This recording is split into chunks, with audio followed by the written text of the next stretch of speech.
Hello student. आज हम देखेंगे इस चैप्टर का जो लास्ट वाला जो पोर्शन है वो है असेक्सुअल रिप्रोडक्शन, या फिर आप उसको बोल सकते हैं अपोमिक्सिस। ये असेक्सुअल और अपोमिक्सिस का मीनिंग क्या है इसको पहले समझने की कोशिश करते हैं। देखिए, जो पहले सेक्सुअल रिप्रोडक्शन की मैंने बात की, सेक्सुअल रिप्रोडक्शन इन एंजियोस्पर्म, उसमें क्या हुआ था, मेल एंड फीमेल गमिट जो है ये डेवलप हो रहे थे। मेल गमिट एंड फीमेल गमिट जो डेवलप हुए थे ये मियोसिस के डिवीजन से जो है डेवलप हुए थे, मियोटिक डिवीजन से ये डेवलप हुए थे। और मेल और फीमेल गमेट जो है डेवलप होने के बाद इनमें फ्यूजन हुआ था और फिर डिप्लॉयड जाइगोट बना और फिर उससे एम्ब्रियो डेवलप हुआ और एम्ब्रियो अगेन जो है एक नया प्लांट, न्यू प्लांट जो है ये इसमें डेवलप हो जाता है। इस तरह से सेक्सुअल रिप्रोडक्शन होता है।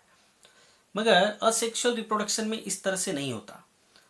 जो भी प्रोसेस सेक्सुअल रिप्रोडक्शन में हुआ, मेनली क्या हुआ, मियोटिक डिवीजन हुआ और गमीट का फ्यूजन हुआ। ये दोनों प्रोसेस जो है ये यहाँ पे नहीं होती है। इंडिविजुअल और फॉर्म, नया ऑर्गेनिज्म तो बनेगा, जैसे सेक्सुअल रिप्रोडक्शन में भी नया ऑर्गेनिज्म बनता है, सीड से बनता है, वैसे यहाँ पे भी नया ऑर्गेनिज्म बनेगा। बट नया ऑर्गेनिज्म बनने में न मियोसिस का कोई रोल होगा न गमीट का कोई रोल होगा।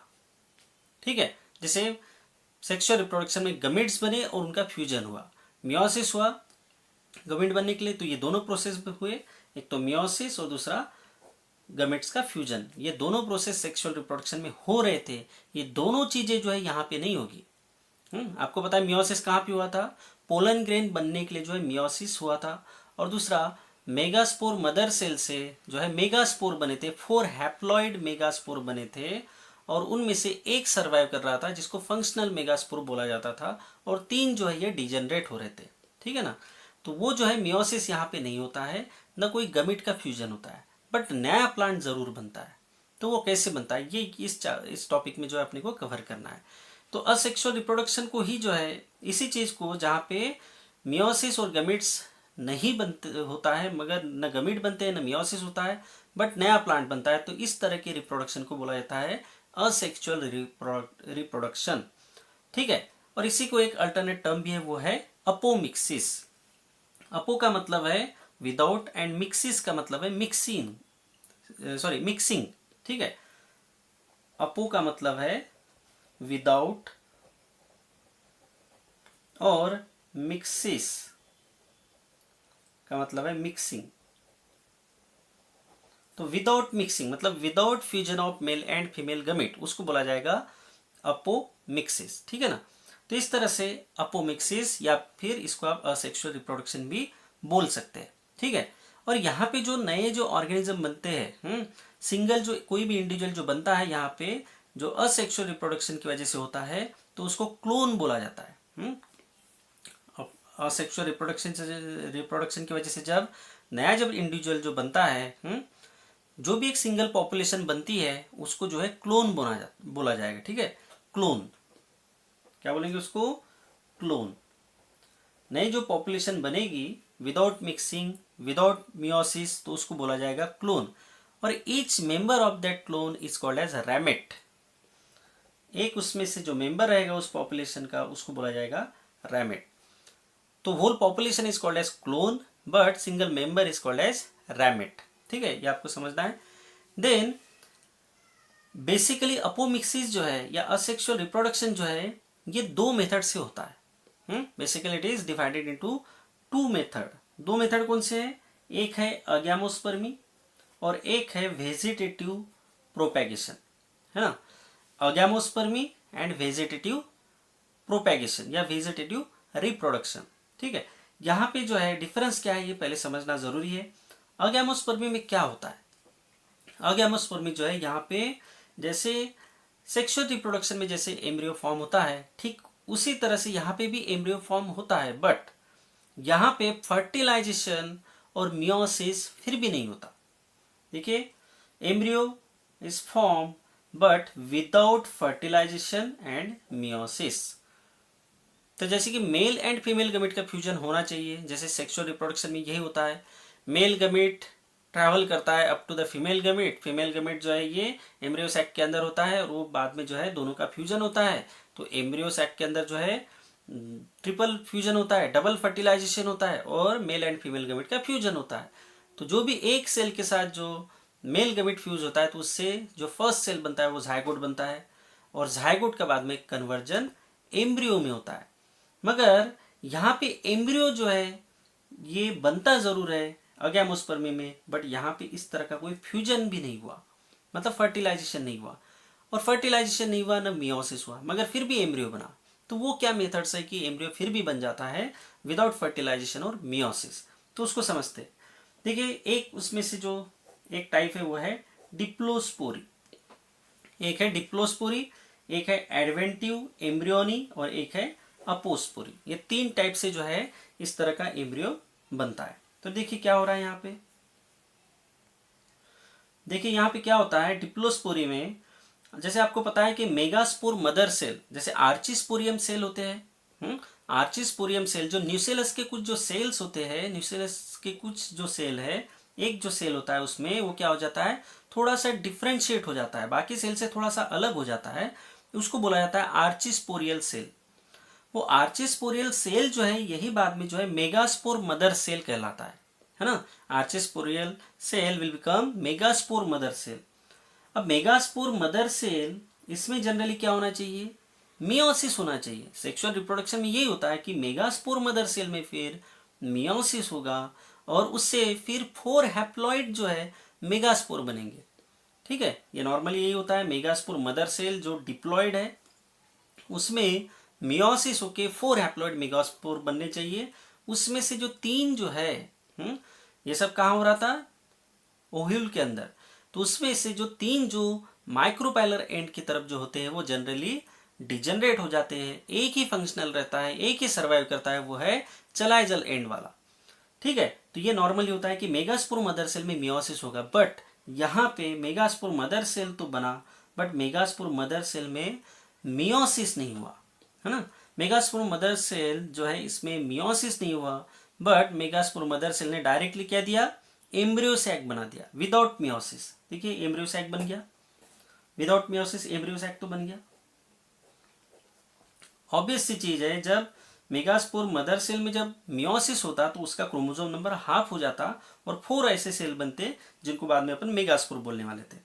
मगर जबकि यहाँ पे मियोसिस हुआ ही नहीं, तो मियोसिस हुआ ही नहीं तो जो भी सेल्स बनेंगे वो ऑब्वियसली क्या रहेंगे, वो डिप्लॉयड ही रहेंगे, क्योंकि मेगास्पोर मदर सेल डिप्लॉयड था। क्योंकि मियोसिस में क्रोमोसोम नंबर हाफ होता है, यहाँ मियोसिस हुआ ही नहीं तो क्रोमोसोम नंबर हाफ होने का कोई सवाल ही नहीं है। तो एम्ब्रियो सैक तो बन जाता है ना। तो एम्ब्रियो सैक किससे बनता था सेक्सुअल रिप्रोडक्शन में, मेगास्पोर ही जो फंक्शनल था वही बाद में एम्ब्रियो सैक बन जाता है। तो इस एम्ब्रियो सैक के अंदर जो भी रहता था वो सब क्या था, हैप्लॉइड था।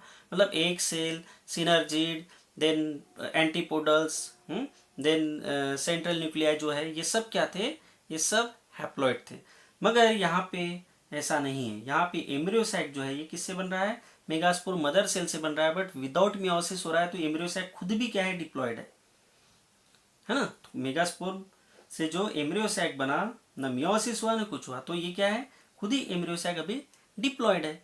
अब डिप्लॉयड जब एम्ब्रियो सैक खुद है, जो कि हैप्लॉयड होना चाहिए था मगर यहाँ पे डिप्लॉयड है, तो डिप्लॉयड एम्ब्रियो सैक के अंदर जो भी अभी सेल्स होंगे, एक सेल होगा या सिनर्जिड होगा या एंटीपोडल होगा या फिर सेंट्रल न्यूक्लिया होंगे, ये सब क्या रहेंगे, फिर ऑब्वियसली वो भी डिप्लॉयड ही रहेंगे। तो यहाँ पे एक सेल जो है बनता है, बट एक सेल क्या होता है, ये डिप्लॉयड होता है।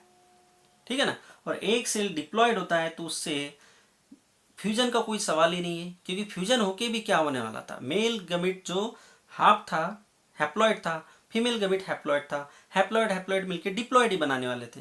तो फिर भी एक ही सेल बनने वाला था, जायगोट। यहाँ पे एम्ब्रियो बन रहा है ना, यहाँ पे भी एम्ब्रियो बन रहा है, मगर ये पहले से ही एक क्या है, डिप्लॉयड है। तो मेल गमिट आके फ्यूज होने की जरूरत ही नहीं, ये खुद ही एक जो है क्या है, डिप्लॉयड है। तो जो एम्ब्रियो जो बन रहा है इसका एक का ही कन्वर्जन एम्ब्रियो में हो रहा है, जो ऑलरेडी डिप्लॉयड सेल से है, तो इसलिए ये डिप्लॉयड बन जाता है। तो देखिए एम्ब्रियो तो बना, मगर ये क्या है, डिप्लॉयड वैसे है, डायरेक्ट डायरेक्ट ये डिप्लॉयड ही बन गया। हाफ हाफ होके जो है ये, मतलब हैप्लॉयड हैप्लॉयड मिलके, मेल गमिट हाफ हैप्लॉयड और फीमेल गमिट हैप्लॉयड, ये दोनों मिलके जैसे डिप्लॉयड होता है वैसे नहीं हुआ। ये डायरेक्टली जो है शुरू से ही मेगास्पोर मदर सेल से एम्ब्रियो सैक बना, वो डिप्लॉयड बना।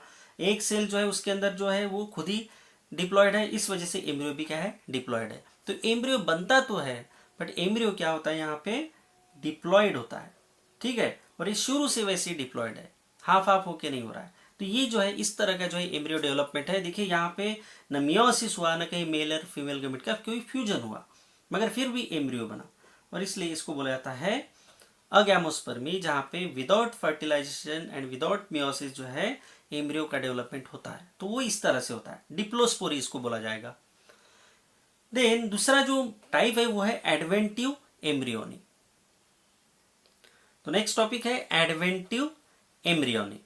इसमें क्या होता है, जैसे यहां देखिए मेगास्पोर मदर सेल तो डिप्लॉयड होता है ना, मगर आपने देखा है कि न्यूसेलस या इंटीग्मेंट जो भी एम्ब्रियो सैक के बाहर के जो भी सेल्स होते हैं वो सब डिप्लॉयड होते हैं, है ना। इंटीग्मेंट है या फ्यूनिकल है या फिर चलाइजा है ना, या फिर जो भी हाइलम है या फिर रैफी है, ये जो भी ओहल के जो बाकी पार्ट है, बस एम्ब्रियो सैक को छोड़ के जो भी बाकी जो पार्ट है ये सब क्या होते हैं, डिप्लॉयड होते हैं। तो यहाँ पे मेगास्पोर मदर सेल डिप्लॉयड था इसलिए एम्ब्रियो सैक डिप्लॉयड हुआ और विदाउट मियोसिस हुआ, और एक भी उसके अंदर था इसलिए ये भी डिप्लॉयड रह गया और एम्ब्रियो भी डेवलप हो गया, वो डिप्लॉयड था। यहाँ पे क्या होता है, न्यूसेलस के सेल या फिर इंटीग्मेंट के सेल, अब आपको बताया कि न्यूसेलस जो है ये खुद ही डिप्लॉयड होता है, फिर न्यूसेलस के अंदर जो एम्ब्रियो सैक यानी जो मेगास्पोर बनता है वो हैप्लॉइड जरूर होता है क्योंकि वो मियोसिस के बाद बना है, मगर न्यूसेलस तो डिप्लॉयड है। इंटीग्मेंट जो है ये भी इनर इंटीग्मेंट होता है या आउटर इंटीग्मेंट होता है, ये सब क्या होते हैं, ये सब जो पार्ट है ओवल के ये डिप्लॉयड होते हैं। अब न्यूसेलस के सेल या फिर इंटीग्मेंट के जो सेल है ये डिप्लॉयड होते हैं और इनसे जो है ये एम्ब्रियो का डेवलपमेंट होता है। बट एक्सेप्ट एम्ब्रियो सैक, यहाँ पे एम्ब्रियो सैक का कोई रोल नहीं रहेगा, फिर न्यूसेलस या तो फिर इंटीग्मेंट, इनसे एम्ब्रियो का डेवलपमेंट होगा। और ये जो एम्ब्रियो जो बना है, जो डिप्लॉयड सेल है, ये खुद ही एम्ब्रियो जैसे बिहेव करेगा, मतलब जायगोट जैसे शुरू में बिहेव करेगा।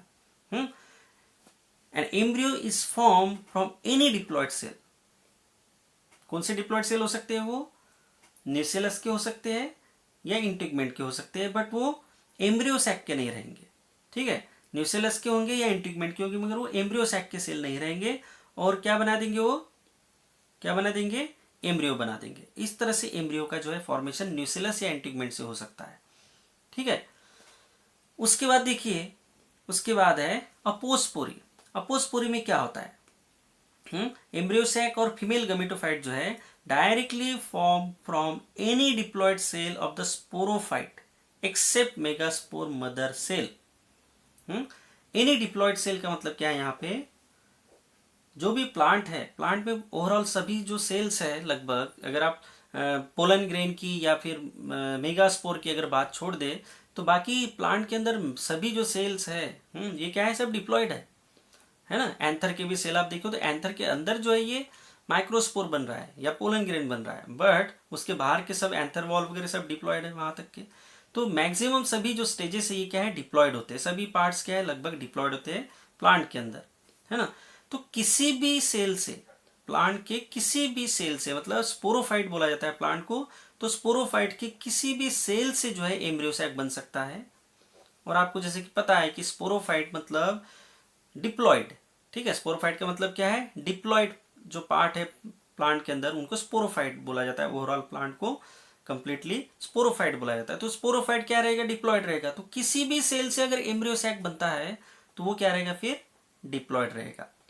मतलब यहाँ पे मेगास्पोर मदर सेल या फिर आप बोल सकते कि एम्ब्रियो सैक का कोई रोल नहीं होगा, ठीक है ना। एम्ब्रियो सैक का कोई रोल नहीं होगा, एम्ब्रियो सैक को छोड़ के,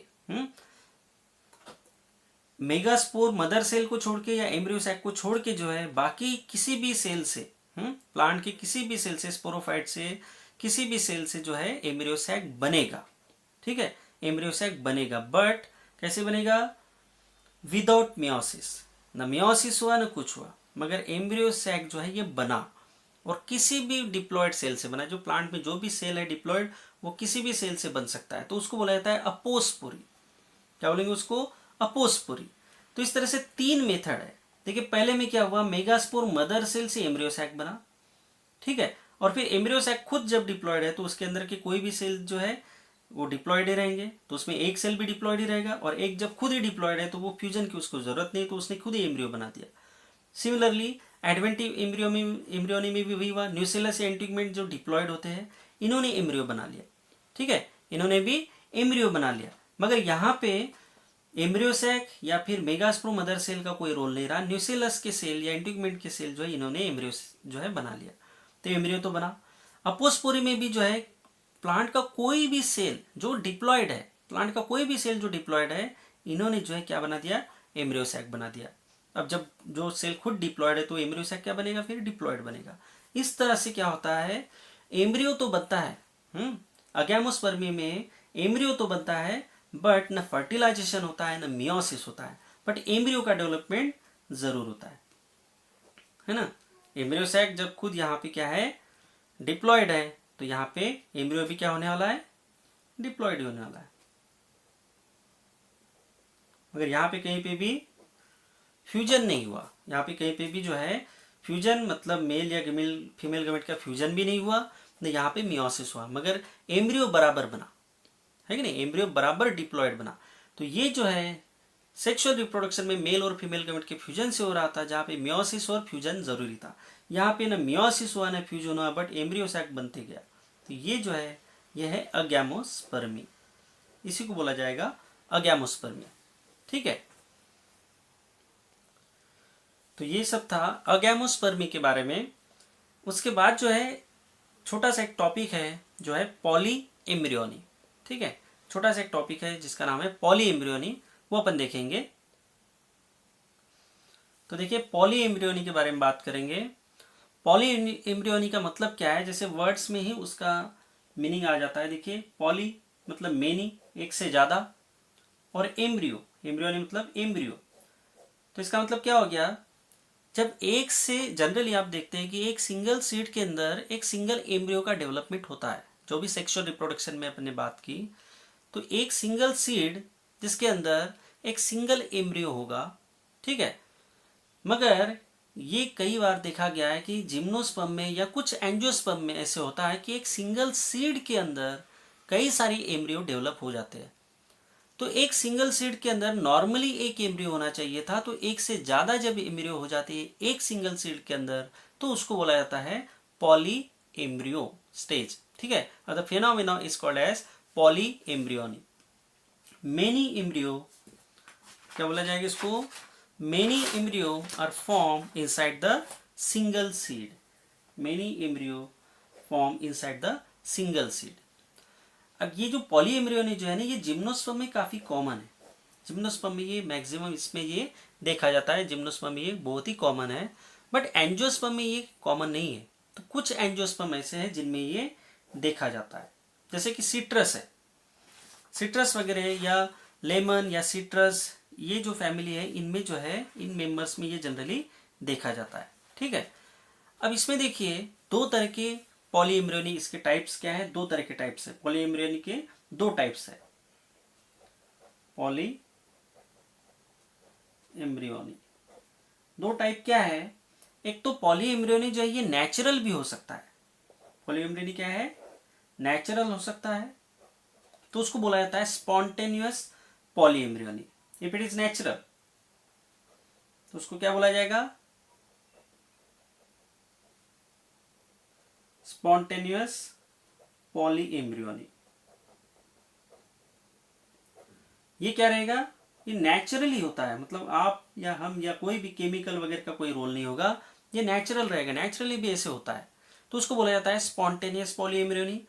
या फिर पॉली एम्ब्रियोनी जो है किसी केमिकल की वजह से पर्पसफुली जो है इंड्यूस की जाती है प्लांट में, जानबूझकर उसको बनाया जाता है वैसे, तो उसको बोला जाता है इंड्यूस पॉली एम्ब्रियोनी।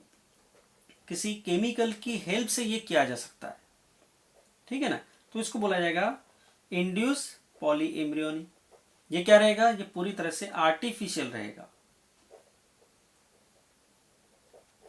ये क्या है, ये पूरी तरह से आर्टिफिशियल रहेगा, नेचुरल नहीं रहेगा। आप जानबूझ के इसमें क्या करोगे, इंड्यूस करोगे, पर्पसफुली आप इसको करोगे, इसलिए ये इंड्यूस, ठीक है ना। जबकि स्पॉन्टेनियस मतलब क्या है, नेचुरल।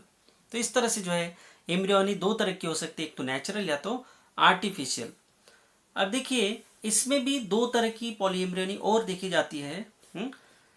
पॉलीएम्ब्रियोनी की भी जो है बेसिकली अगर देखा जाए वो भी दो टाइप है। एक है उसको बोला जाता है स्यूडो पॉलीएम्ब्रियोनी और एक है जिसको बोला जाता है ट्रू पॉलीएम्ब्रियोनी। देखिए इसमें डिफरेंस क्या है। जब सेपरेट एम्ब्रियो सैक बनते हैं, ऑब्वियस है कि एक एम्ब्रियो सैक के अंदर एक एम्ब्रियो बनेगा। जैसे आपने देखा है कि ये एम्ब्रियो सैक है ओवल के अंदर, है ना, और इसके अंदर यहाँ पे एक सेल है, यहाँ पे जो है सिनर्जिड है, यहाँ पे एंटीपोडल्स है, और यहाँ पे आपके पोलर न्यूक्लिया सॉरी जो सेकेंडरी जो न्यूक्लियस है जो यहाँ पे होते हैं, ठीक है ना, सेंट्रल सेल जो है उसके न्यूक्लिया है यहाँ पे। तो इस तरह से कंडीशन होती है ना। तो एक एम्ब्रियो सैक के अंदर, ये एक एम्ब्रियो सैक है, इसके अंदर कितने एम्ब्रियो बनेंगे? यही जो एग सेल है ये मेल गमेट के साथ फ्यूज होता है और वही एक एम्ब्रियो बनाता है, बराबर है। तो एक एम्ब्रियो सैक के अंदर एक एम्ब्रियो बनता है नॉर्मली, है ना। तो ऐसे अगर सपोज किसी वजह से दो अगर एम्ब्रियो सैक बन गए तो क्या होगा फिर? अब दो अगर एम्ब्रियो सैक अगर समझ लो एक अगर ओहुल के अंदर दो एम्ब्रियो सैक अगर बन चुके हैं तो फिर एम्ब्रियो कितने बनेंगे? तो ऑब्वियसली दो एम्ब्रियो बनेंगे, एक इसमें बनेगा और एक इस एम्ब्रियो सैक में बनेगा। तो दो एम्ब्रियो सैक है तो दो, तीन अगर है तो तीन, चार अगर है तो चार। तो इस तरह से जो है सेपरेट एम्ब्रियो सैक रहेगा, सेपरेट, या फिर आप बोल सकते हैं मेनी एम्ब्रियो सैक के अंदर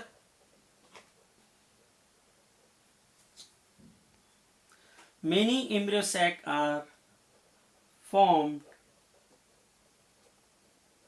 and because of this many embryos will produce।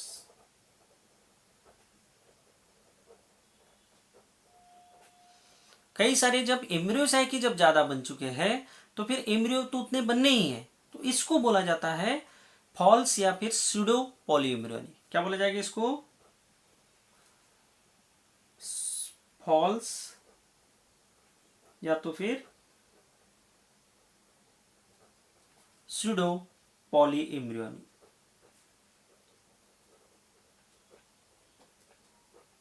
ठीक है ना, फॉल्स या फिर स्यूडो पॉलीएम्ब्रियोनी इसको बोला जाता है। जबकि दूसरा जो टाइप है इसमें क्या है, सिंगल एम्ब्रियो सैक ही है। एक सिंगल एम्ब्रियो सैक है और एक सिंगल, जैसे ये है ही नहीं, एक ही सिंगल एम्ब्रियो सैक है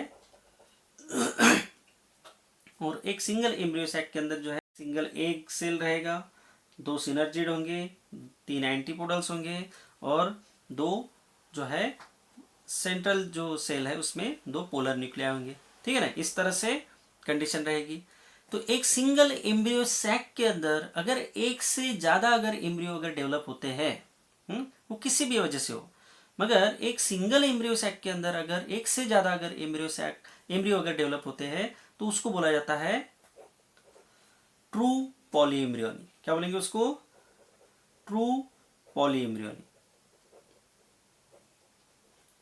एक सिंगल एम्ब्रियो सैक, उसके अंदर कई सारे एम्ब्रियोज बने और उसको एक्चुअल में आप बोल सकते हैं true polyembryony.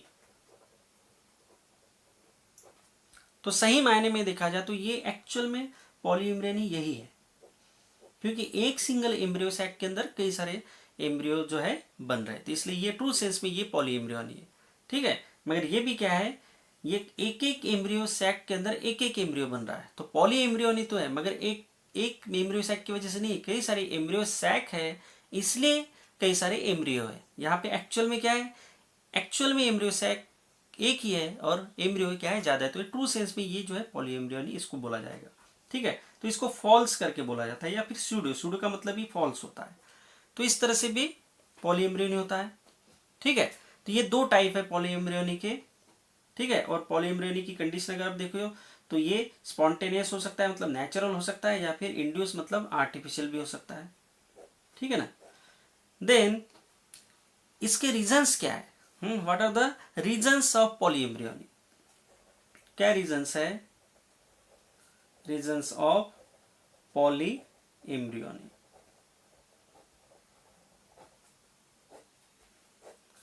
Reasons of polyembryony. एक तो देखिए क्या होता है, कई बार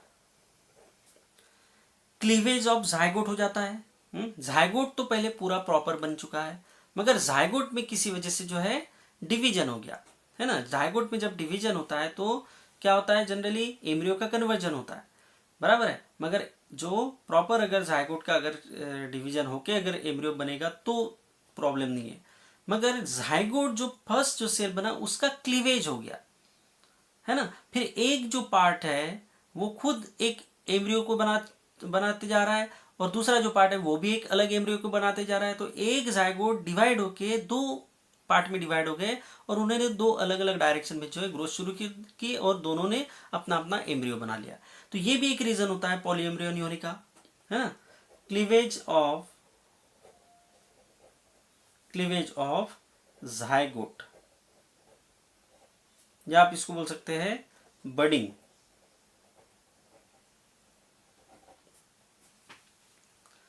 ठीक है ना। या फिर दूसरा रीजन है fertilisation of synergid. Fertilisation of synergid. देखिए जनरली मेल गमेट जो आता है वो कहाँ फ्यूज होता है? मेल गमेट तो जाके एक मेल गमेट जो होता है वो एग सेल के साथ फ्यूज होता है। सेकंड जो मेल गमेट होता है ये हमेशा जो सेंट्रल सेल के जो न्यूक्लियस है, जो n+n कंडीशन में रहते हैं, 1+1 की जो कंडीशन में रहते हैं, उनको जाके फ्यूज हो जाता है ना। तो इस तरह से फ्यूजन होता है, ठीक है।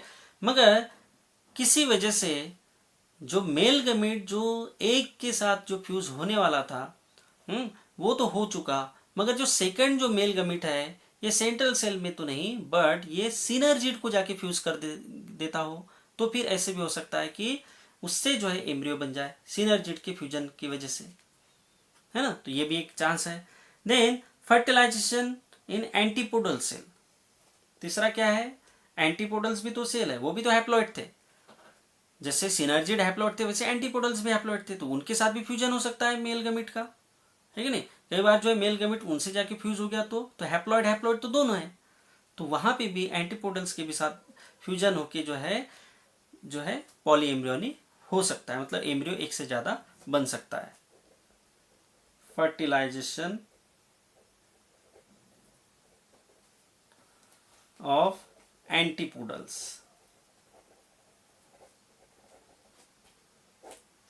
फर्टिलाइजेशन ऑफ एंटीपोडल्स, तो एंटीपोडल्स के फर्टिलाइजेशन से भी, अब एंटीपोडल्स तो खुद हैप्लॉइड थे, और जो मेल गमेट जो आ रहा है वो भी क्या है? हैप्लॉइड है। तो हैप्लॉइड मिलकर डिप्लॉइड स्ट्रक्चर जायगोट बन जाता है, जो बाद में एम्ब्रियो बन जाता है, इसलिए पॉली एम्ब्रियोनी कंडीशन हो जाती है, ठीक है।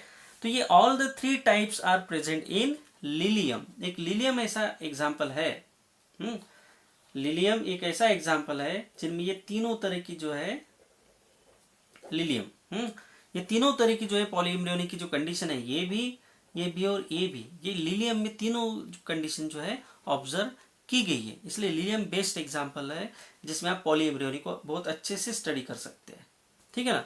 तो ये था पॉली एम्ब्रियोनी के बारे में। अभी देखिए एक नए कंसेप्ट के बारे में बात करेंगे जिसका नाम है एंड्रोजेनिक हैप्लॉइड प्लांट। तो जनरली अपन ने देखा है कि प्लांट तो डिप्लॉयड होते हैं, जिसको आप बोलते हैं स्पोरोफाइट, है ना।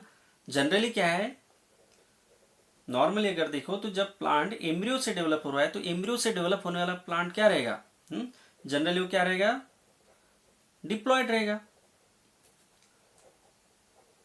जनरली क्या रहेगा? डिप्लॉयड रहेगा, मतलब स्पोरोफाइट रहेगा, और डिप्लॉयड रहेगा मतलब स्पोरोफाइट रहेगा। तो डिप्लॉयड होता है प्लांट जनरली, क्योंकि वो मेल और फीमेल गमिट के फ्यूजन से बनता है। जो एम्ब्रियो है ना, मेल और फीमेल गमिट से जायगोट बनता है फ्यूज होके, तो उसका कन्वर्जन एम्ब्रियो में होता है, और एम्ब्रियो ही बाद में जो है क्या है, पूरा प्लांट बनाता है। तो प्लांट क्या हो गया? फिर डिप्लॉयड हो गया। मगर क्या ऐसे पॉसिबल है कि प्लांट हैप्लॉइड भी हो सकते हैं? तो हाँ, ये बिल्कुल पॉसिबल है, और ये बहुत अच्छे से इसको प्रूव किया गया है, और उसके बारे में जो है काफी रिसर्च भी और डिटेल में चलते रहता है, ठीक है। तो उसको बोला जाता है एंड्रोजेनिक हैप्लॉइड प्लांट। जैसे आपको पता है फ्लावर के अंदर एंथर आपने देखा है, एंथर 3 पार्ट में होता है, जैसे कि ये फिलामेंट है, ये कनेक्टिव है, और ये जो है इसके एंथर है। तो एंथर जो है इसके अंदर के जो टिश्यूज है जिसको आप बोलते हैं माइक्रोस्पोर मदर सेल, उसमें डेवलप होते हैं, और माइक्रोस्पोर मदर सेल में फिर मियोसिस होके जो अंदर में बनता है वो क्या है, वो माइक्रोस्पोर है। ठीक है ना, ये माइक्रोस्पोर है, और ये फिर रिलीज होते हैं और फिर जाके स्टिग्मा को अटैच होते हैं और फिर बाकी फर्टिलाइजेशन वाला प्रोसेस होता है। मगर अगर आप इन सेल को अगर आप छोड़ दो, ठीक है, इन सेल को अगर आप छोड़ दो, किसको, माइक्रोस्पोर की जो सेल है वो हैप्लॉइड है, मगर उसके बाहर के एंथर वॉल जो है ये क्या है, डिप्लॉयड है। ये कनेक्टिव क्या है, तो डिप्लॉयड है। ये क्या है, फिलामेंट, तो ये तीनों क्या है, सब के सब डिप्लॉयड है। सब के सब क्या है, डिप्लॉयड ही है। फिलामेंट भी डिप्लॉयड है, एंथर वॉल भी डिप्लॉयड है, और फिर यहाँ पे जो कनेक्टिव है ये भी डिप्लॉयड है। मगर जो माइक्रोस्पोर मदर सेल है वो भी डिप्लॉयड है। बट माइक्रोस्पोर मदर सेल से जो पोलन ग्रेन बन रहे हैं या माइक्रोस्पोर जो बन रहे हैं, माइक्रोस्पोर आफ्टर मियोसिस बनते हैं, तो आफ्टर मियोसिस बन रहे हैं। माइक्रोस्पोर मदर सेल से जब डिवीजन होके मियोसिस होके जब सेल बन रहे हैं तो वो क्या है, हैप्लॉइड है। मतलब माइक्रोस्पोर क्या है, हैप्लॉइड है। या आप बोल सकते हैं पोलन ग्रेन क्या है, पोलन ग्रेन क्या है, वो है हैप्लॉइड। और एक खासियत है कि प्लांट के अंदर ये कैपेसिटी होती है कि प्लांट क्या कर सकते हैं, एक सिंगल सेल से एक सिंगल प्लांट को बना सकते हैं। ये बाकी ऑर्गेनिज्म में ये कैपेसिटी नहीं है, मगर plant cell have that capacity that they can convert single cell into a complete plant. तो उसको सीड की जरूरत भी नहीं पड़ती है ना। सिंगल सीड से जब सिंगल प्लांट बन सकता है, तो जनरली सिंगल सीड से सिंगल प्लांट बनना मतलब आप एक छोटा सा भी अगर प्लांट है, उसका छोटा सा भी लीफ है, तो आपको उसमें लाखों जो है टिश्यूज, लाखों जो है सेल्स मिल जाएंगे। तो आप अनलिमिटेड जितने भी चाहे उतने जो है वहां से क्या बना सकते हैं, जितने सेल उतने आप प्लांट बना सकते हैं। तो सीड को आप बाईपास कर सकते हैं, यहाँ से सीड्स की जरूरत ही नहीं पड़ेगी, है ना, सीड्स की यहाँ पे जरूरत ही नहीं पड़ेगी। तो प्लांट की सेल की जो कैपेसिटी है, capacity of plant cell to develop into a completely new plant, उसको बोला जाता है टोटीपोटेंसी। पोटेंसी मतलब एक तरह से पावर, ठीक है। तो टोटीपोटेंसी का मतलब क्या है, एक सिंगल सेल से एक सिंगल प्लांट बनना, उस कैपेसिटी को बोला जाता है totipotency. Totipotency means capacity of plant cell to develop into a new plant. Capacity of plant cell to develop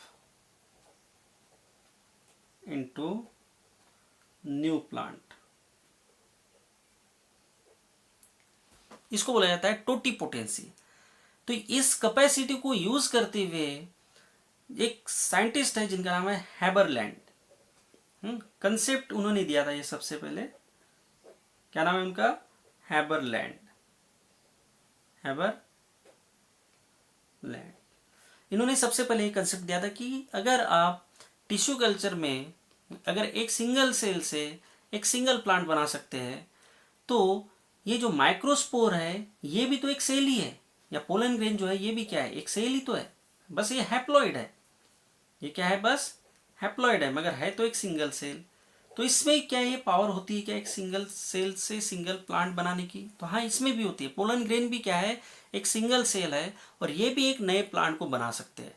but यहाँ पे पोलन ग्रेन तो हैप्लॉइड है, तो जो प्लांट जो बनेगा वो क्या बनेगा फिर, तो ऑब्वियसली हैप्लॉइड ही बनेगा। तो ये कंसेप्ट दिया था पहले हैबरलैंड ने, और उसको जो है बाद में प्रूव किया स्टेवर्ट ने,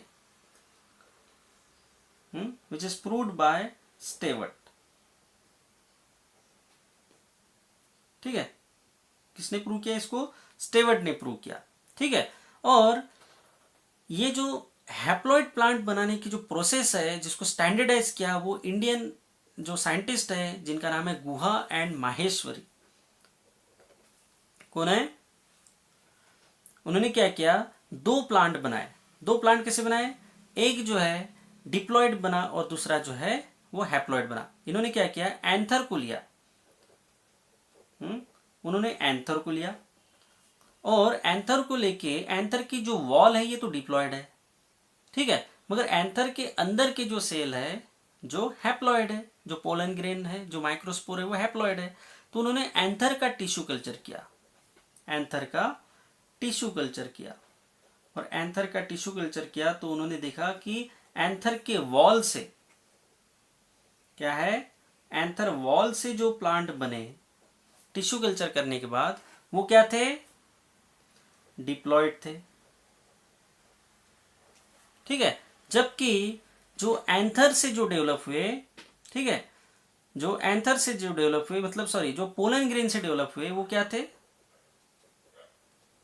पोलन ग्रेन से जो प्लांट डेवलप हुए वो थे हैप्लॉइड।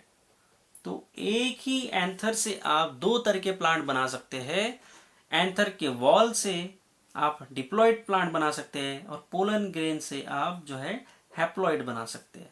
तो एक ही तरह की स्ट्रक्चर से आप दो तरह के प्लांट बना सकते हैं, यहाँ पे एंथर वॉल से अलग और पोलन ग्रेन से अलग। तो इस तरह के जब प्लांट बनते हैं, such type of haploid plants when obtained through the tissue culture technique, then it is called as androgenic plant.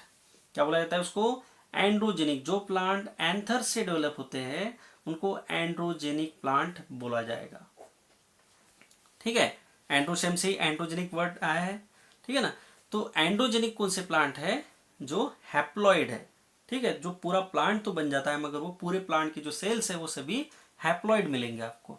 तो इनको बोला जाता है एंड्रोजेनिक प्लांट। और इसका जो है टिश्यू कल्चर में काफी यूज है, टिश्यू कल्चर में इसका काफी यूज है, हॉर्टिकल्चर में इसका यूज है, एग्रोफॉरेस्ट्री में इसका यूज है। तो ये जो टेक्निक है, जब सिंगल सेल से जब एक प्लांट बनाया जा सकता है तो आप टिश्यू कल्चर में एक सेल से कई सारे सेल बना सकते हैं और कई सारे सेल अगर बन गए एक बार के तो आप उतने ही प्लांट भी बना सकते हैं।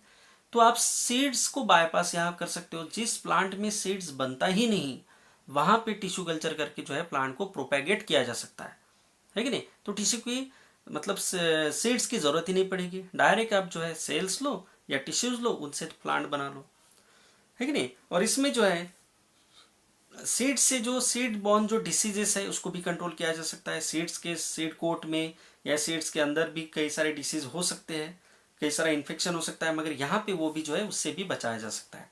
तो ये एंड्रोजेनिक जो हैप्लॉइड प्लांट है, ये कंसेप्ट दिया गया था गुहा एंड माहेश्वरी ने, जो इंडियन साइंटिस्ट थे। क्या नाम है उनका, गुहा एंड माहेश्वरी। ये वो साइंटिस्ट है जिन्होंने एंड्रोजेनिक प्लांट बना के दिखाया, ठीक है ना।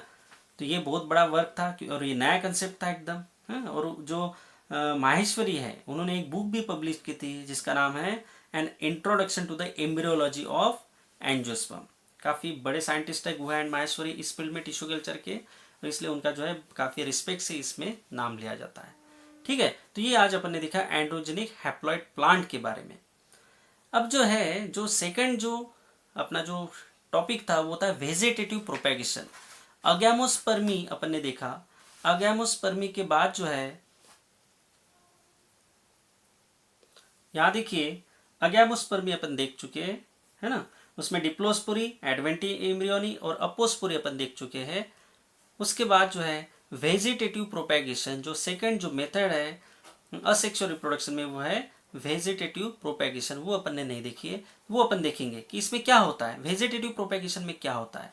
वेजिटेटिव प्रोपेगेशन का सिंपल सा मतलब है propagation of plant means development of plant, या बोल सकते हो कि reproduction of plant without seed. वहां पे सीड का कोई रोल नहीं होगा। प्लांट तो बनेंगे, एक से दो प्लांट जरूर बनेंगे, दो से चार बनेंगे, मगर वहां पे सीड्स से नहीं बनेंगे, बाकी किसी मेथड से बनेंगे, बट सीड से नहीं बनेंगे। तो उसको बोला जाता है वेजिटेटिव प्रोपेगेशन, और इसका बड़ा यूज है प्लांट में, ठीक है। उसके बाद अपन देखेंगे वेजिटेटिव प्रोपेगेशन। ये सेकंड पार्ट है अपना अपोमिक्सिस के अंदर, असेक्सुअल रिप्रोडक्शन के अंदर वेजिटेटिव प्रोपेगेशन। इसमें क्या होता है बेसिकली, जो फर्स्ट जो पार्ट देखा आपने अगैमोस्पर्मी, इसमें भले ही मेल या फीमेल गैमेट का फ्यूजन नहीं होता है, भले ही फर्टिलाइजेशन नहीं होता है, मियोसिस नहीं होता है, बट फिर भी एम्ब्रियो जो है ये डेवलप हो रहा था, ठीक है ना। मगर यहाँ पे क्या होता है, वेजिटेटिव प्रोपेगेशन में एम्ब्रियो बनाने की जरूरत ही नहीं है ना। विदाउट सीड, सीड भी नहीं बनता, न एम्ब्रियो बनता है, बट जो भी बाकी जो टिश्यूज है ये सब क्या है, ये डायरेक्टली जो है प्लांट को बना देते हैं। तो वो कैसे होता है, तो वो दो मेथड से होता है, एक है नेचुरल वेजिटेटिव प्रोपेगेशन और एक है आर्टिफिशियल वेजिटेटिव प्रोपेगेशन। दो तरह से होता है, नेचुरल और आर्टिफिशियल दोनों तरह से। तो नेचुरली प्लांट खुद भी विदाउट फर्टिलाइजेशन विदाउट मियोसिस जो है प्लांट्स बनाते चलता है। तो वो क्या मेथड से, तो आपने देखा होगा रूट्स के भी थ्रू किया जा सकता है ये चीज। रूट्स, जैसे कि आपने देखा है कि स्वीट पोटैटो, ये मॉर्फोलॉजी ऑफ फ्लावरिंग प्लांट्स वाला जो चैप्टर, उसमें अपने ये टाइप्स देखे हैं, कुछ मॉडिफिकेशन ऑफ रूट्स या फिर कुछ अंडरग्राउंड स्टेम है, इन सब की जो मॉडिफिकेशन है ये सब अपने देखा हुआ है। उसमें क्या होता है, वो मॉडिफाई करते हैं रूट स्टेम या लीव्स या इस तरह के जो पार्ट्स है ये खुद को मॉडिफाई करते हैं रिप्रोडक्शन के पर्पज के लिए। तो उसमें से एक है रूट। कुछ प्लांट्स के रूट जो है, जैसे कि स्वीट पोटैटो है, एग्जाम्पल क्या है, sweet potato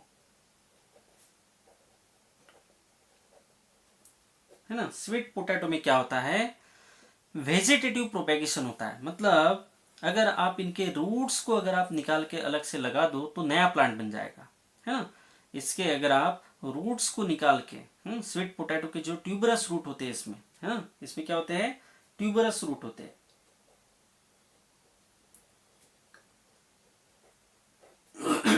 tuberous root swelling type की जो है वहां पे रूट्स होते हैं, उनको अगर आप निकाल के अगर अलग से लगा दो तो वो क्या करते हैं, नया प्लांट बना सकते हैं, स्वीट पोटैटो फिर से बना सकते हैं। तो यहाँ पे सीड्स तो बनाए नहीं, है ना, सीड्स बनाए नहीं, मगर रूट्स ने नया प्लांट बना दिया। तो ये क्या है, नेचुरली हो रहा है, इसलिए नेचुरल वेजिटेटिव प्रोपेगेशन है। इसी तरह से होता है अंडरग्राउंड स्टेम, आपने देखा हुआ है ये पहले भी, अंडरग्राउंड स्टेम, कई सारे एग्जाम्पल है अंडरग्राउंड स्टेम के, आपको पता भी है। इसमें एग्जाम्पल आ जाते हैं आपके कौन से, राइजोम,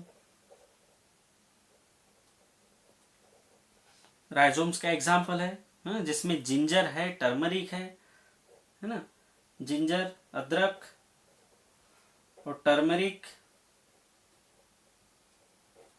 हल्दी, ये दोनों जो है ये राइजोम है। इसके आप देखो ये क्या एक्चुअली स्टेम है, आपने देखिए जिंजर के ऊपर आपको नोड्स एंड इंटरनोड दिखते हैं, है ना, नोड और इंटरनोड दिखते हैं, वैसे टर्मरिक के भी ऊपर है। तो ये नोड और इंटरनोड जहां पे होते हैं वो बस स्टेम में हो सकते हैं, रूट्स में नोड या इंटरनोड नहीं होते। और इस वजह से जिंजर में टर्मरिक में आपको नोड्स दिख रहे हैं, इसका मतलब वो क्या है, स्टेम है। और अगर आप जिंजर को या टर्मरिक को अगर आप अलग से काट के अगर फिर से सॉइल में लगा दो तो वो नया प्लांट बन जाता है। इसका मतलब क्या है, स्टेम से नया प्लांट बन रहा है ना, स्टेम से नया प्लांट बन रहा है। तो यहाँ पे ना फ्यूजन हुआ, ना फर्टिलाइजेशन हुआ, है ना मियोसिस हुआ, मगर फिर भी नया प्लांट बना। तो ये राइजोम एक एग्जाम्पल है। दूसरा जो है कॉम में भी ऐसा होता है, कॉम, जिसमें एग्जाम्पल है कैलोकेशिया, एलोकेशिया, कोलोकेशिया है, अलोकोकेशिया भी है।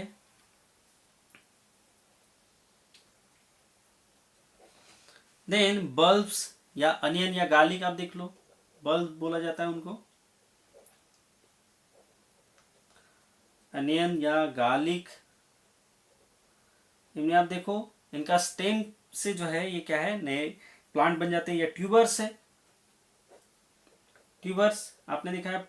आलू, आलू में आप देखो तो आलू का जो है एक्चुअली वो रूट है सॉरी वो स्टेम है, स्टेम जो है उसका एंड जो है ये क्या है, स्वेल है। जो आलू जो है एक्चुअली क्या है, उसके ऊपर देखो आपको नोड और इंटरनोड मिलेंगे, है ना, जहाँ पे उसकी आंख है वो नोड है उसका, एक्सिलरी बर्ड वहां पे होता है।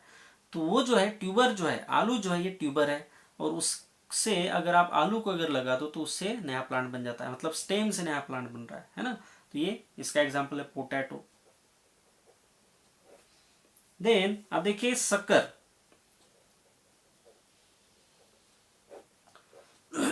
जनरली सेवंती का जो प्लांट आपको पता है क्रिजैंथेमम, सेवंती मतलब क्या है, क्रिजैंथेमम,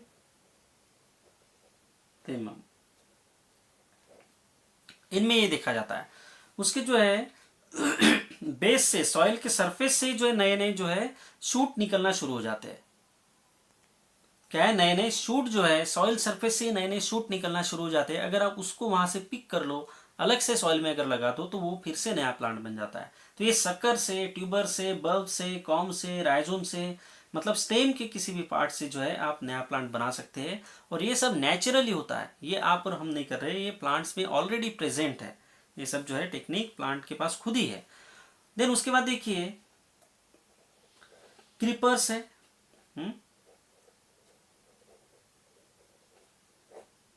क्रीपर्स में भी होता है। क्रीपर्स मतलब क्या है, एडवांटेशियस रूट। मतलब ये क्या है, ये एक्स्ट्रा सपोर्ट के लिए है ना, प्लांट ने एक्स्ट्रा सपोर्ट के लिए जो है रूट्स का डेवलपमेंट किया है। मेन रूट के अलावा ये होते हैं। And adventitious roots are develop from the nodes. आप देखिए नोड से, एक तो सॉइल सरफेस के पास वाली नोड या उसके अलावा भी किसी नोड से जो है ये शूट टाइप के निकलते हैं और थोड़ी दूर जाके फिर से टच हो जाते हैं ग्राउंड को। तो इसके एग्जाम्पल आ जाते हैं रनर, ये मॉर्फोलॉजी वाले चैप्टर में अच्छे से देखा हुआ है अपने, रनर या स्टोलॉन या फिर ऑफसेट। ये सब क्या है, क्रीपर्स है जो सॉइल के पैरेलल पैरेलल चलेंगे, है ना, सॉइल के पैरेलल पैरेलल, या वाटर में जो है पैरेलल पैरेलल जो है ये वाटर सरफेस के पैरेलल, या वाटर सरफेस के नीचे या वाटर सरफेस पे, इस तरह से ये रन करते हैं। तो जैसे रन करते हैं तो इसको रनर टाइप बोला जाता है ना। या फिर आपने देखा पिस्टिया या इकॉर्निया में क्या होते हैं, ऑफसेट होते हैं। पिस्टिया या इकॉर्निया ये सॉइल सरफेस के नीचे जो है इनकी दंडियां जो है निकलती है, ये वाटर के अंदर में इनकी दंडियां घूमती रहती है और ये क्या है, ग्रो होते रहते, तो पूरा वाटर बॉडीज को कवर कर लेते हैं। पिस्टिया हो गया या इकॉर्निया हो गया। तो जो इकॉर्निया जो है इसको वाटर हाइसिंथ भी बोला जाता है। तो ये क्रीपर्स है ना, ये क्रीपर्स है, ठीक है। क्रीपर स्टेम इसको बोला जाता है या क्रीपिंग स्टेम इसको बोला जाता है, ठीक है। उसके अलावा है लीव्स।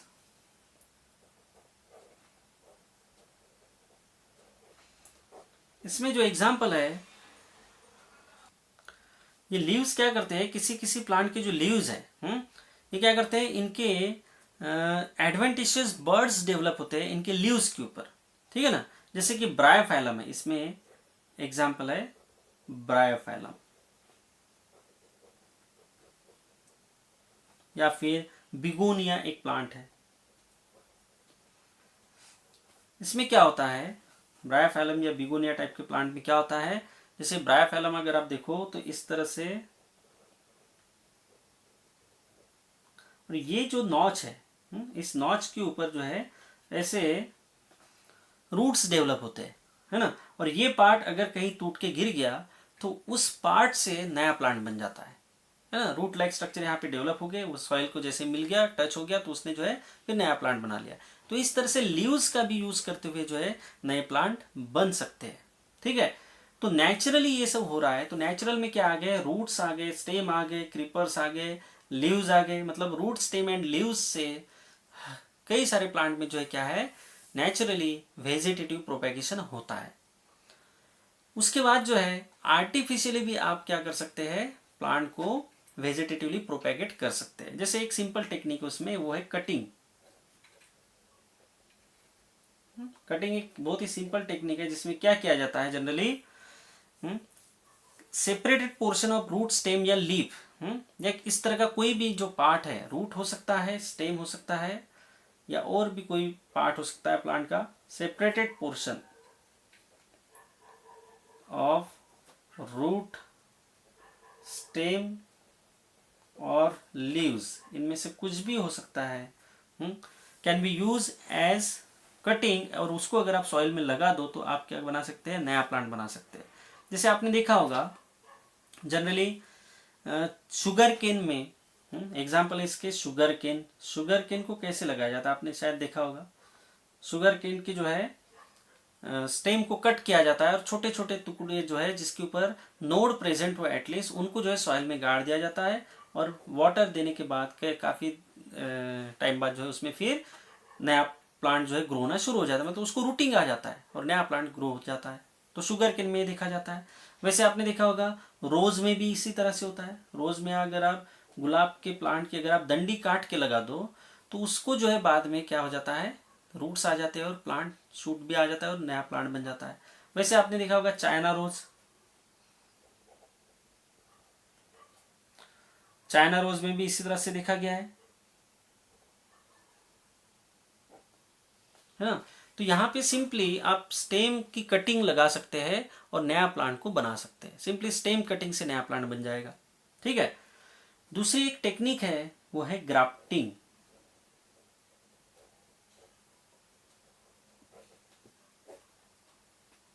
दूसरी टेक्निक है वो है ग्राफ्टिंग। ग्राफ्टिंग में क्या किया जाता है जनरली, ग्राफ्टिंग एक ऐसी टेक्निक है जिसमें दो अलग अलग प्लांट को एक साथ मिलाया जाता है।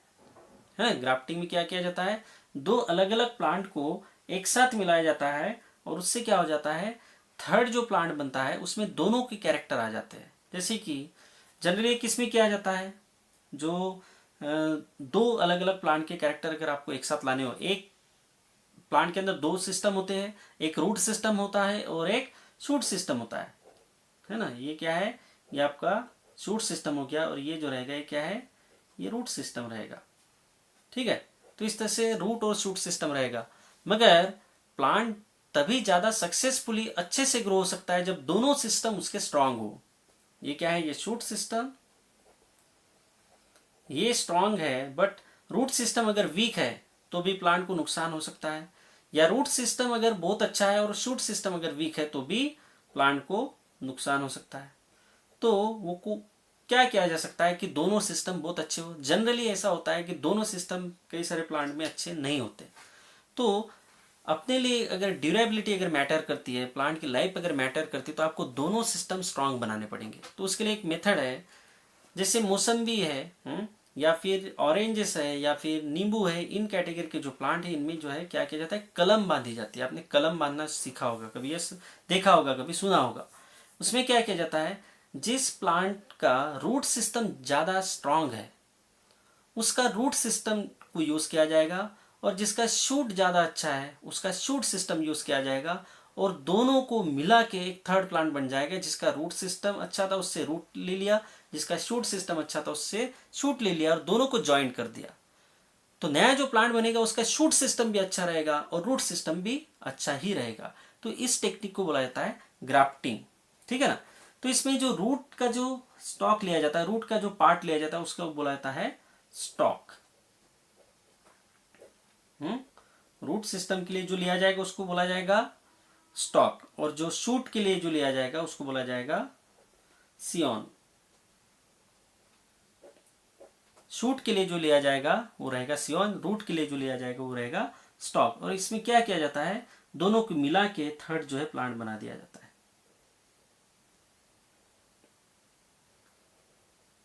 जैसे ये देखिए, ये रूट का सिस्टम वाला है, और इसके ऊपर आपने क्या किया,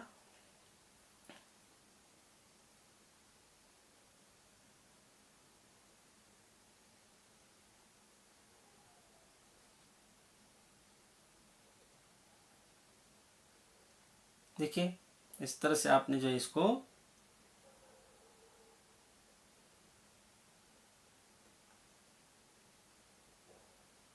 दो अलग अलग पार्ट थे ये, और ये जो है यहाँ पे आपने इसको क्या कर दिया, अभी ज्वाइन कर दिया। देखो मैंने कट कैसे दिया है।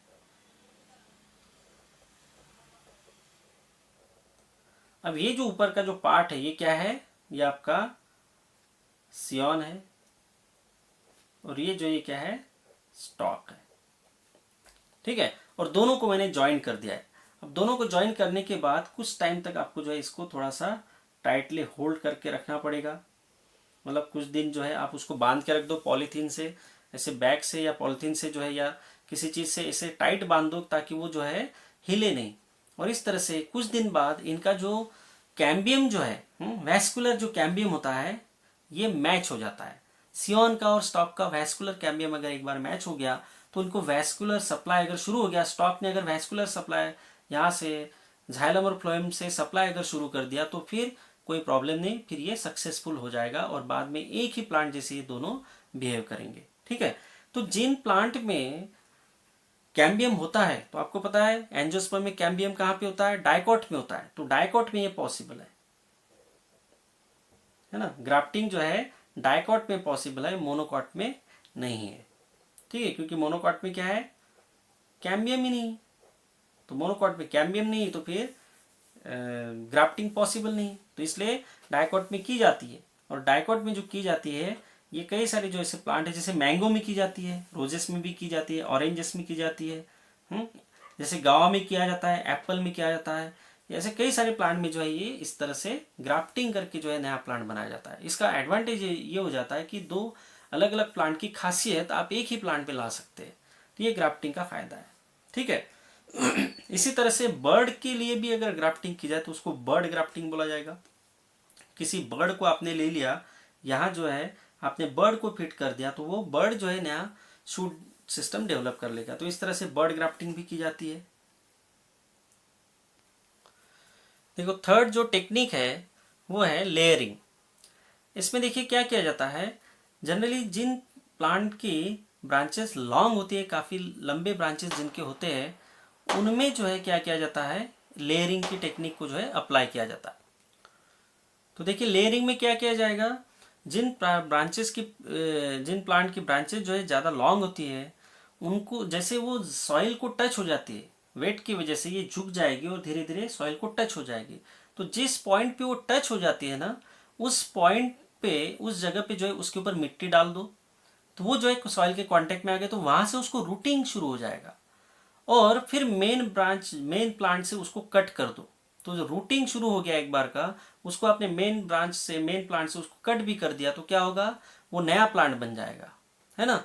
इस तरह से आप उसको कर सकते हैं नेचुरली, जैसे सॉइल को टच हो गया तो वैसे उसको मिट्टी डाल के जो है वहां से उसको रूटिंग डेवलप होने दे सकते हैं। उसको बोला जाता है ग्राउंड लेयरिंग। ठीक है, अगर वो सॉइल को टच हो रहा है और आपने मिट्टी डाल दिया टच वाले पार्ट पे, तो वहां पे उसको रूटिंग शुरू हो गया, तो उसको बोला जाएगा ग्राउंड लेयरिंग। और मेन प्लांट से आप उसको फिर कट कर दो, एक बार उसका रूटिंग शुरू हो गया तो इसको बोला जाएगा ग्राउंड लेयरिंग। ठीक है, या फिर दूसरा है एयर लेयरिंग। इसमें क्या किया जाता है, इस तरह से देखिए, आप इसका जो है ना, इसके जो बार्क को जो है आप इसको रिमूव कर सकते हैं, उसको गर्डलिंग बोला जाता है। स्टेम का जो बार्क है, बार्क वाला जो पोर्शन है, जो डेड स्किन जनरली बाहर की जो होती है, और बार्क जो होता है, इसको आप रिमूव कर दो।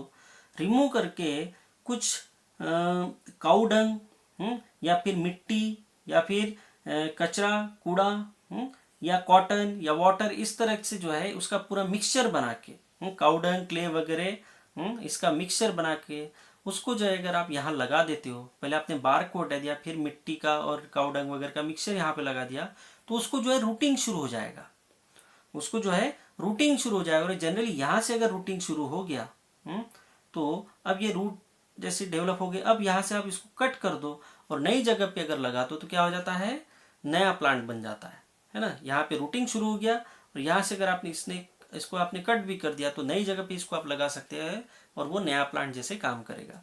तो इस तरह से एयर लेयरिंग, इसको बोला जाता है एयर लेयरिंग, हवा में हो रहा है, एयर में हो रहा है रूटिंग, तो इसको एयर लेयरिंग बोला जाएगा। जबकि यही ब्रांच अगर इससे झुक जाती, जहाँ पे टच हो जाती वहाँ पे रूटिंग आ जाता, उसको आप मेन ब्रांच से कट कर देते, तो वो क्या हो जाता, वो ग्राउंड लेयरिंग हो जाता। तो ग्राउंड लेयरिंग और एयर लेयरिंग दो तरह से जो है लेयरिंग किया जा सकता है। ठीक है, इसमें क्या है, आर्टिफिशियली आप क्या कर रहे हो, स्टेम की ब्रांचेस को आप क्या कर रहे हो, रूटिंग डेवलप कर रहे हैं। Roots are artificially induce on the stem branches before they are detach from the parent plants. Parent plant से डिटैच होने से पहले आप उसको रूटिंग डेवलप कर देते हो, इसी प्रोसेस को बोला जाता है लेयरिंग।